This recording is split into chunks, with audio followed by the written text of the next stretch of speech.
Abdi sareng rancangan abdi bade ngabikeun contoh wawancara bahasa Sunda. Permios Bu, abdi jeung rancangan abdi rek wawancara jeung Ibu ngeunaan les gramatika ieu teh. Sok atuh ulah isi nanya ka abdi. Hatur nuhun Bu, nah Ibu teh digeraha lagu kales ieu.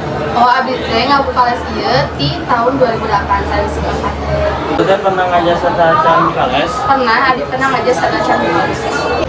Di mana Ibu teh saacan buka ales di dieu? Abdi teh pernah ngajar di SD Kanaan. Di mana SD Kanaan teh? Kanaan teh sarua jeung Yosudiaso lain. Lain atuh neng lamun jeung sama Katolik lamun SD Kanaan sakola Kristen. Sabaraha lami ibu teh pernah ngajar sebelum buka les di dia teh? Sekitar 10 tahun dulu ngajar di SD Kanaan teh. Lamun Ibu ngajar di eta SD teh aya pengalaman istimewa teu pas Ibu ngajar atawa henteu? Wah eta mah loba teuing atuh neng lamun 10 tahun teh geus sakedeung eta teh waktu anu lama teuing. Abdi ge sama-sama budak anu abdi ajar teh. Namun pangajaranna anu istimewa mah semuanya istimewa teh saban berhubungan dengan anak-anak sok jadi pengalaman anu paling istimewa.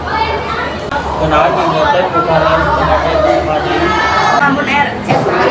Lamun eta mah sabab lamun abdi ngabuka les abdi teu terikat deui jeung jam kerja di sakola oge dengan jeung ngabuka les ieu berarti ilmu anu abdi gaduh teu abdi hilangkeun tapi abdi jadikeun ka murid-murid. Di mana Ibu ngabuka les teh? Abdi ngabuka les teh di Pasar Baru Karawang di depan sekolah. Kunaon ibu sering bapak ngabuka les di SD Paketa?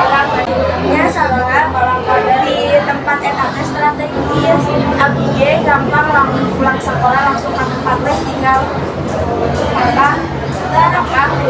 pulang naik kadang naik motor atau mobil atau kendaraan lainnya.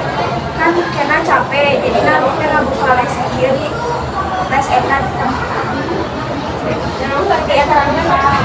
Lamun metode ngajar anak-anak les Ibu sareng Bapak teh kumaha?